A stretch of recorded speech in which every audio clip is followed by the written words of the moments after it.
Dr. Shaheen is an associate professor of gastroenterology and hepatology at the University of Calgary, and he is interested in studying the natural history of chronic liver diseases in Canada and comparing the diagnostic accuracy of different liver fibrosis modalities. And he is well published in this field in peer-reviewed journals, and he is funded through multiple CHR grants, whether local, provincial, and international.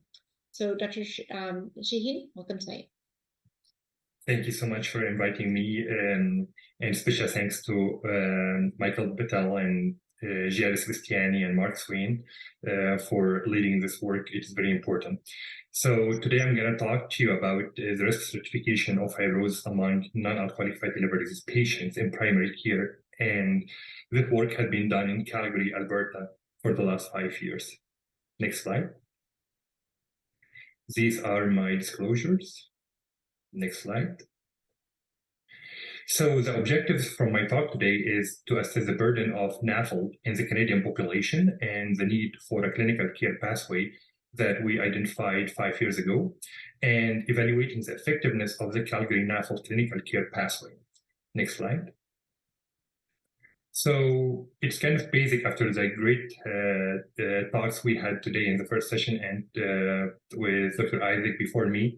So I would like to differentiate between two things: the non-alcoholic fatty liver, which is basically steatosis with or without inflammation or fibrosis, and NASH, which requires a liver biopsy to diagnose NASH. And we had this distinction very clear to us when we started thinking about developing a pathway. Next slide. So at that time of 2016, 2017, the research was evident that liver fibrosis stage is a predictor for NAFLD complication. And it was a predictor for hepatocellular carcinoma, liver transplant, liver-related mortality, and all-cause mortality. In fact, the median survival rate for patients with NAFLD to reach cirrhosis complication, and they have stage 3 and 4 when they diagnosed, was way less than stage 2, 6 years compared to 22 years. Next slide.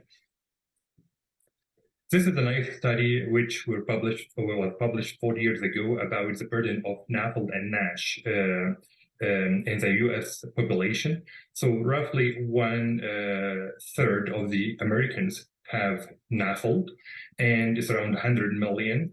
And the distribution of F1, F2, F3, F4 among NAFLD and NASH is almost the same. So for F2, there are around 6 million estimated to have F2, 4.5 million estimated to have F3, and 3.5 million estimated to have F4 in 2030.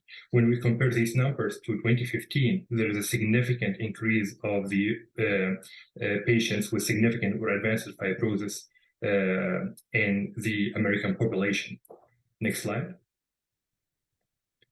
This is the recent paper my group and my PhD student published in Lancet Gastro, and it shows that when we started to have meta-analysis, especially with UNOSI paper in 2016, we thought that the estimate burden was around 26 to 30% of the population. We found out that actually the prevalence keep growing, and the data was up to 2020, and that was significant, and it's kind of linear relationship. Next slide. So here we can find out the papers with validated population-based studies showing that the burden mainly in the Middle East and in North America. Next slide. I'm not going to repeat what my colleagues mentioned in the first session. So there are many causes of fatty liver, mainly diabetes, dyslipidemia, obesity, and also genetic inheritance. Next slide. So we started to focus our attention to Canada and mainly Alberta. So I think Mark mentioned in his talk this slide about the proportion of obesity in Canada. And in Alberta, is roughly around 21% of the population are obese over the BMI of 30. In Ontario, which is the biggest province in Canada, is around 20% as well. Next slide.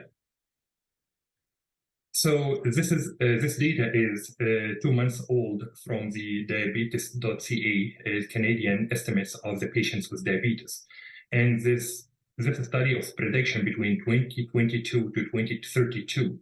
So for patients with diagnosed type 1 and type 2 in 2022, 10% of the Canadian population have diabetes. The same kind of trend will be stable in 2032. And I picked the data for Ontario and Alberta. So Ontario, interestingly, and Alberta, these two provinces will have around 2% increase for the diagnosed type 1 and type 2. So we know that diabetes burden is increasing in in the Canadian population, as well as one of the two provinces of interest, Alberta and Ontario. Next slide. This paper is led by Dr. Shaheen, and it's estimating the anticipated burden of NAFLD in the Canadian population. So Canada, roughly around 37 million now, and in 2030, we will be around 40 million. The prevalence will be increasing based on the obesity, diabetes prediction from 21% to 23%, and therefore the NAFLD and NASH cases will increase. I want to get your attention to the last two rows here about the compensated cirrhosis will increase almost double from 100,000 to almost 200,000. And the decompensation will also double. So the burden within less than 10 years will be doubled than what we are having now. Next slide. So I'm not going to repeat what have been said. So we have multiple composite markers to evaluate fibrosis, serum markers like FIB4, APRI, NAFLD fibrosis score, ELF. For radiological modality, we have transient elastography, shear wave elastography, and MR elastography. Liver biopsy, we cannot use it for screening. Next slide. So here is Calgary in Alberta. For who you don't know, it is in Western Canada. It is my home for the last 15 years, and it has around 2 million people in the catchment area we serve. Next slide. So the burden started to show in 2015, 2016. We can't keep up with the referral from primary care, and the wait time increased dramatically from 40 weeks to see a patient in hepatology to almost 110 weeks in February 2018. So we know we need a pathway to risk stratify patients. Next slide. And if you look at the reason for referral, it was mainly NAFLD. So NAFLD was the main reason for referral, and abnormal results, which also could be related to NAFLD, was the second highest. So we know we need to do something regarding the burden of NAFLD in primary care. Next slide. So we had the alliance here in Alberta, in Calgary, between the hepatology group led by Mark Swain, primary care physicians, and radiology group. Next slide. So we had facilitators in Calgary I would like to share with you. So we had a history of multiple clinical care pathways in primary care, and primary care loved it. It is in cardiology, hepatology, GI, nephrology, and there are 10 hepatologists practicing in Calgary, all of them in central triage for hepatology referral. So that leads to easy implementation of any pathway in primary care. In Canada, we have a universal public healthcare system. So all primary care mainly practice in primary care networks, and 95% of the family doctors in Calgary and in Alberta practice within primary care networks. And the radiology groups with the technology of shear wave started to be widely available. They were interested to participate in similar pathway. Next slide. So, of course, we have to listen to primary care physicians. If we don't listen to them, implications of or implementation of clinical care pathways will be hard. So they were frustrated for the long time and wait time. they are busy and they want simple approach to risk stratify patients in primary care. They had reservations regarding calculating FIB4 and interpreting it, and they wanted an easy, structured, and clear pathway that they can follow and apply. Next slide. So the first thing, the primary care physicians in Calgary region practice in 7 primary care networks. So we had regular meetings with the primary care networks. We collaborated with radiology providers, and we asked them to be trained and on shear wave elastography, and based on the radiology consensus guidelines, technicians and radiologists should be complete around 100 supervised evaluation before they be eligible for performing shear wave measurements. So we applied all of that. We unified the shear wave machines in Calgary with the providers, and we started the process late 2016, and we refined the pathway in 2017. And here is a link if you would like to look at our pathway. And since then, we have continuous meetings with primary care physicians to listen to them, as well as other stakeholders. Next slide. So here is a snapshot of the pathway. Next slide. So it starts by identifying patients with risk factors like history of fatty liver by ultrasound, diabetes, any risk factor for metabolic syndrome, or elevated liver enzymes. We tell the family doctor what to do if they identify these patients, basically rule out other causes of liver disease. If NAFLD is suspected, they need to review alcohol intake and medication review. Next slide. And then we need basic lab work. So these are the basic lab work, cost effective, and we order them for a reason in terms of dyslipidemia, diabetes, and calculating FIB4. Once the NAFLD is suspected, and we need to have shear wave assessment. Next slide. So the primary care physician fill a requisition to a radiology group, and they will do the shear wave elastography for NAFLD. And based on the cutoff point, we said it was 8 kilopascal. If the patient has shear wave elastography liver stiffness measurements below 8 kilopascal, the patient is classified as low risk. If it is high, more than 8 kilopascal or indeterminate, it is at-risk patient and needs to be referred to hepatology. And then the primary doctor refer the patient to the NAFLD clinic. Next slide. Here is the form that primary care physician use. Next slide.